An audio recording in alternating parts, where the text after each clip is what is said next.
Another year arrives, and once again the familiar promises float through your mind. Be healthier, be more disciplined, be happier.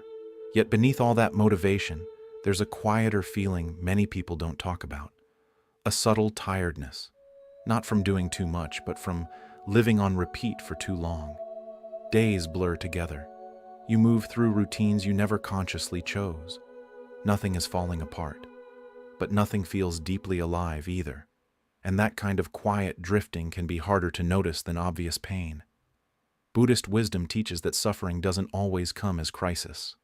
Often, it grows slowly, through distraction replacing presence, comfort replacing clarity, and someday replacing now. This video isn't about fixing your life or becoming someone new. It's about gently waking up to the life you're already living. The habits we'll explore aren't dramatic. They're simple, grounded, and deeply human. Chosen one at a time, they can quietly restore a sense of direction and inner steadiness. As you listen, notice which idea feels slightly uncomfortable. That's usually the one worth beginning with. If this resonates, stay with me and feel free to share your thoughts along the way. 1. Contemplating regret. Most days, nothing dramatic happens. Life is shaped instead by hundreds of small, quiet decisions. You hit snooze instead of getting up. You delay the conversation that feels uncomfortable. You choose what feels safe, familiar, and easy, telling yourself you'll deal with the bigger questions later. Each choice feels harmless on its own, barely worth noticing.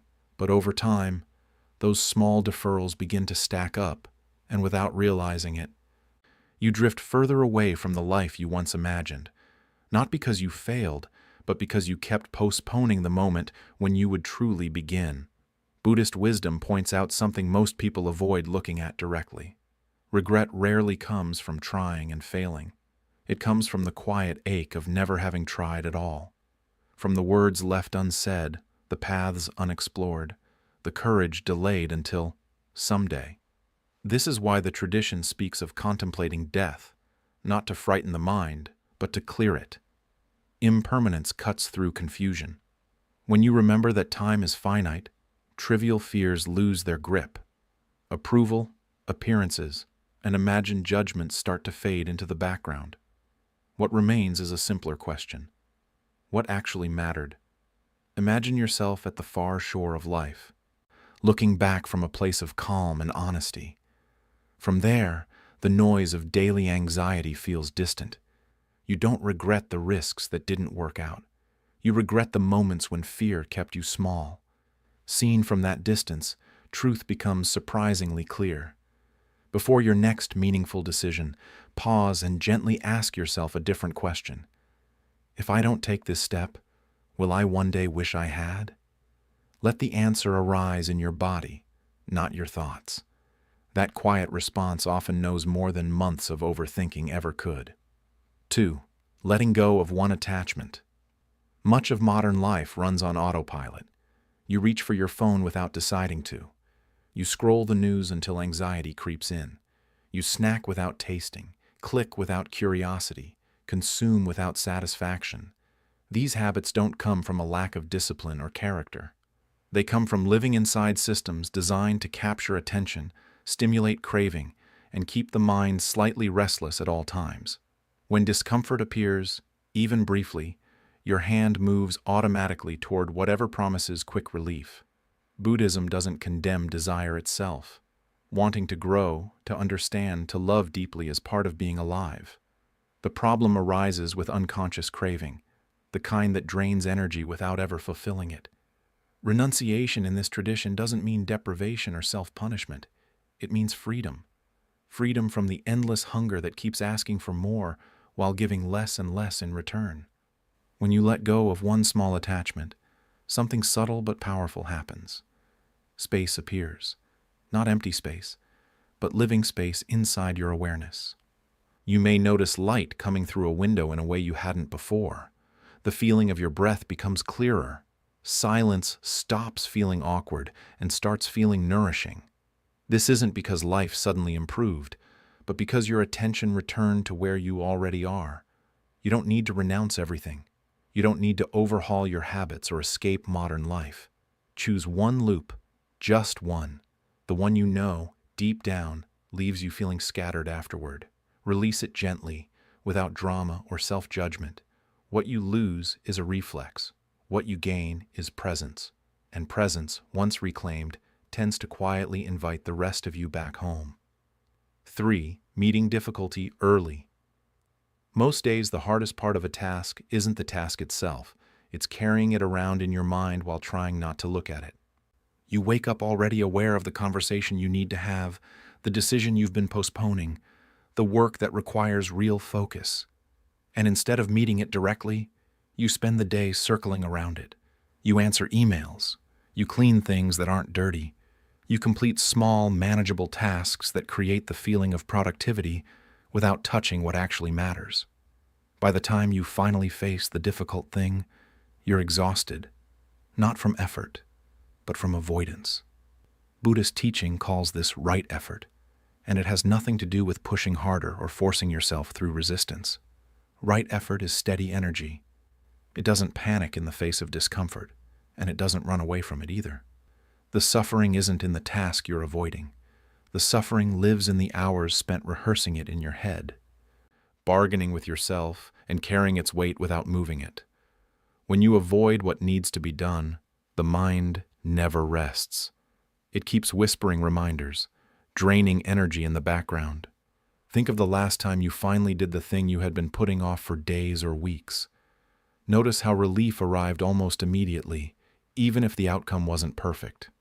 That lightness didn't come from success. It came from no longer running. This relief is always available. The practice is simple, but uncomfortable. Meet the most difficult task early in your day, before distractions multiply and excuses gain momentum. You don't need to do it flawlessly. You don't even need to finish it. You only need to begin. Each time you choose presence over avoidance, you train a quieter strength. And that strength makes the rest of the day feel surprisingly lighter. 4. Reviewing the mind before sleep. At night, when the world finally grows quiet, many people reach for one last distraction, a screen, a show, anything to avoid the silence.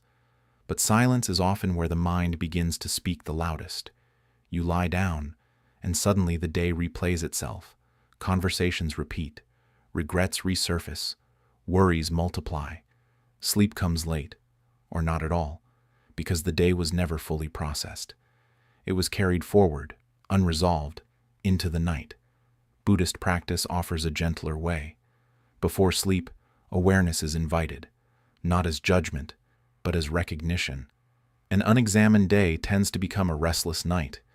The mind churns because it was never given space to acknowledge what actually happened. Reviewing the day isn't about criticizing yourself or reliving mistakes. It's about allowing experience to move through you instead of getting stuck.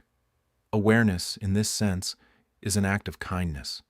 Imagine the events of your day passing by like scenery outside a train window. You don't chase any single image. You don't push anything away. You simply notice what stands out, where tension remains, where you were present, where you disappeared into habit or reaction. This simple act of seeing allows the nervous system to settle. The mind no longer needs to replay what has already been acknowledged. The practice takes only a few minutes. Before sleep, sit quietly and let the day unfold in your awareness. No fixing, no judging, just noticing. Gently release what doesn't need to be carried into tomorrow. Over time, this creates a profound shift. Sleep becomes deeper, mornings feel clearer, and you begin to recognize that you are not your worst moment, but the awareness that can observe all moments without being consumed by them. 5. Moving the body daily. There are days when the mind feels heavy and unfocused, as if thinking itself requires effort. The body feels stiff, sluggish, resistant. You tell yourself you'll move later, when motivation appears, when energy improves, when conditions feel right. But the longer you wait, the fog thickens. Restlessness builds, not because you need more rest, but because life force has nowhere to go. In modern culture, movement is often treated as optional or cosmetic, something reserved for discipline or appearance. Buddhism takes a very different view. In Buddhist understanding, the body is not something you carry around while living in your head. The body is where the mind lives. When energy stagnates in the body, clarity stagnates in the mind. This is why monks move daily, not to sculpt their bodies, but to support wakefulness. Movement becomes a form of practice, a way of meeting resistance without negotiation. There's an old teaching about students being instructed to perform full-body prostrations every morning, not because it feels pleasant, but precisely because it doesn't. The discomfort reveals the mind's habits. It shows you how quickly resistance argues, delays, and seeks escape. When you move despite not feeling like it, something important happens. You stop waiting for motivation and start building steadiness. Tension releases. Emotions that were stuck begin to shift. The mind clears, not because problems are solved, but because space opens for solutions to arise. The practice doesn't require a gym or a perfect routine. Walk, stretch, move your body in any simple way every single day, especially on the days you don't want to. Don't bargain with resistance. Let movement come first, and clarity will often follow. If this feels challenging, notice that discomfort gently and consider choosing one small form of movement today. 6. Recognizing what is growing. The human mind has a strong bias toward what's wrong. It remembers mistakes vividly and replays them with precision. It catalogs awkward moments, missed opportunities, and harsh words, while quietly overlooking the ways you've grown. Over time, this habit turns the self into a problem to be fixed, a project that never quite measures up. Even when progress is happening, it goes unnoticed because it doesn't announce itself loudly. Buddhism offers a counterbalance through the practice of mudita, appreciative joy. This is not forced positivity or pretending everything is fine. It is the deliberate training of attention to notice what is quietly improving. Growth in real life is subtle. It shows up when you pause instead of reacting, when you speak more honestly than you once did, when you remain present in moments that previously would have overwhelmed you. These changes don't look impressive from the outside, but they reshape your inner landscape. When you begin to notice what is growing, your relationship with yourself changes. You stop treating yourself as a failure in need of constant correction and start seeing yourself as someone learning, adjusting, and maturing over time. Once a week, take a few minutes to acknowledge 3 actions you took with awareness. Not achievements, not outcomes, but moments of care.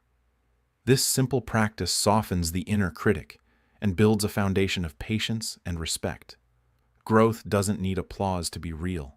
When recognized gently, these small shifts become the roots from which deeper transformation naturally emerges. 7. Speaking what you learn. Many people today consume wisdom constantly. They listen to talks, read books, save quotes, and nod along to ideas that sound true. Yet somehow, life doesn't change very much. The gap isn't a lack of information. It's that understanding remains trapped in the mind, never quite making its way into lived experience. You may recognize the insight intellectually, but when pressure appears, old patterns still take over. Buddhism recognizes this problem clearly and offers a simple distinction. There are 3 levels of knowing. The first is hearing the teaching. The second is reflecting on it. The third, and rarest, is embodying it. Most people spend their entire lives moving between the first 2. They gather ideas, think about them, even agree with them, but never allow them to pass fully into action. Wisdom that stays silent in the head remains theoretical. It hasn't yet settled into the nervous system, where real change happens. One of the most effective ways to deepen understanding is surprisingly simple. You speak it, not as a teacher, not as an authority, but as a human being trying to make sense of life. When you attempt to explain something you're learning in your own words, gaps immediately appear. What you truly understand becomes clear, and what was only borrowed language falls away. This is why Buddhist teachers often say they learn more from teaching than their students do. Speaking forces integration.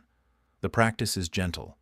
Once a week, share one insight with a single person, or write it down as if you were explaining it to your younger self. No preaching, no correcting, just articulation. Wisdom that moves through your voice or your hand begins to live in your body. Over time, this turns ideas into orientation and understanding into something you can actually lean on when life becomes difficult.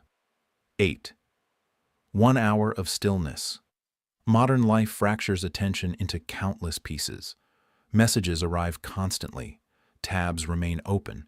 Notifications interrupt before a thought can fully form. You move from one thing to the next, rarely staying long enough to feel grounded in any of it. At the end of the day, you're tired, yet strangely unsatisfied, as if you were busy all day without ever truly arriving anywhere. The hidden cost of this fragmentation is depth. When attention is scattered, clarity never has the chance to emerge. Buddhism teaches that concentration is not about force or rigidity. It is about gently gathering the mind until it can rest with one thing. When attention stabilizes, understanding naturally deepens. You begin to see patterns that were invisible when you were rushing. You feel the difference between genuine need and compulsive habit. But when the mind is accustomed to constant stimulation, stillness feels threatening at first. Restlessness appears. Urgency arises. The mind invents reasons to escape. This is not danger. It is withdrawal from distraction. The practice is radical in its simplicity. Choose 1 hour each day and protect it. During that hour, do one thing only. Read without checking your phone. Walk without listening to anything. Sit and follow your breath. Write without interruption. At first, the mind will resist. It will insist you're missing something important. Gently return anyway. No judgment, no force. Over time, this single hour begins to train your capacity for presence. Attention strengthens. Thoughts slow. Life feels less like something you're chasing and more like something you're inhabiting. You don't need more time. You need protected attention. When you learn to stay with one thing, clarity stops being something you search for and starts becoming something that naturally arises. 9. Living backward from meaning. Most people plan their days around what needs to get done. Tasks come first. Obligations fill the calendar. Responsibilities stack up, and life becomes a series of reactions to whatever demands attention the loudest. By the end of the day, you may have accomplished many things and still feel strangely empty, not because you were unproductive, but because the day unfolded without intention. When life is lived this way, it starts to feel accidental, as if you're moving through hours rather than shaping them. Buddhist teaching offers a subtle but powerful shift through the idea of right intention. Instead of beginning with what must be done, you begin with the quality of mind you want to carry. Clarity, calm, honesty, steadiness. From that inner orientation, actions naturally follow. This doesn't mean ignoring responsibilities. It means letting values lead rather than letting urgency dominate. When intention comes first, decisions feel less scattered. You're no longer pulled in 10 directions at once. Imagine planning your day backward. Instead of asking what you need to complete, ask what kind of mind you want to have when the day ends. Peaceful, clear, unburdened. Let that answer guide your choices. Perhaps it means starting the morning in stillness instead of noise. Perhaps it means addressing the difficult task early so it doesn't weigh on you all day. Perhaps it means choosing one meaningful conversation over many shallow interactions. This practice doesn't make life easy. It makes it intentional. And intentional living, even when challenging, carries a quiet integrity.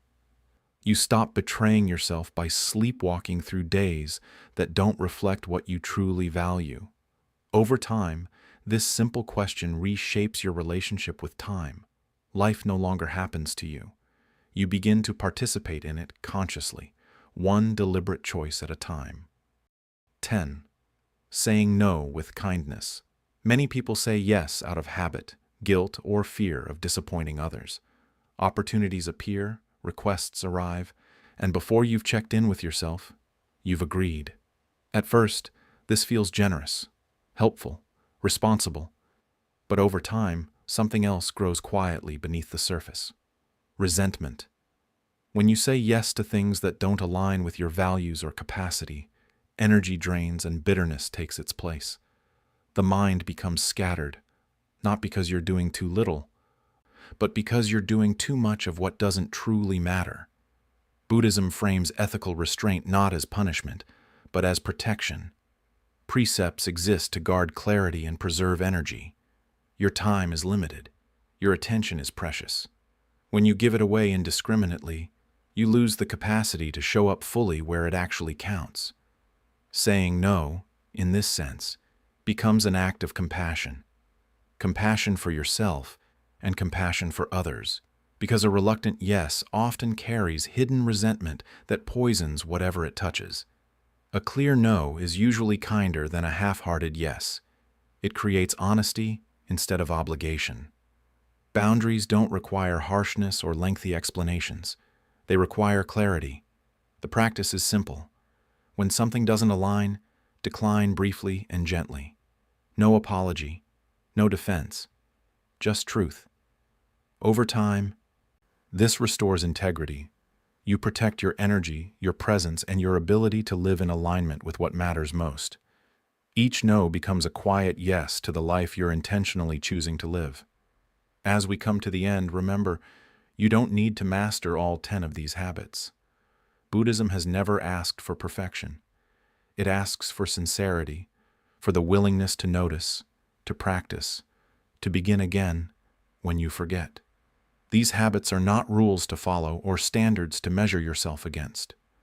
They are invitations, small doorways back into presence, clarity, and a life that feels consciously lived rather than unconsciously rushed. Even choosing one practice and holding it gently over time can begin to shift how you meet each day. As you reflect, notice which habit felt slightly uncomfortable or quietly familiar. That's often the place where real change wants to begin. Start there. Practice it imperfectly. Let it become part of your rhythm instead of another goal to chase. If this video resonated with you, share it with someone who might also feel tired of drifting. Leave a comment and let me know which habit you're choosing to work with. And if you'd like more calm, grounded Buddhist wisdom for navigating modern life, subscribe and stay with us. Clarity isn't found overnight. It's cultivated, one mindful choice at a time.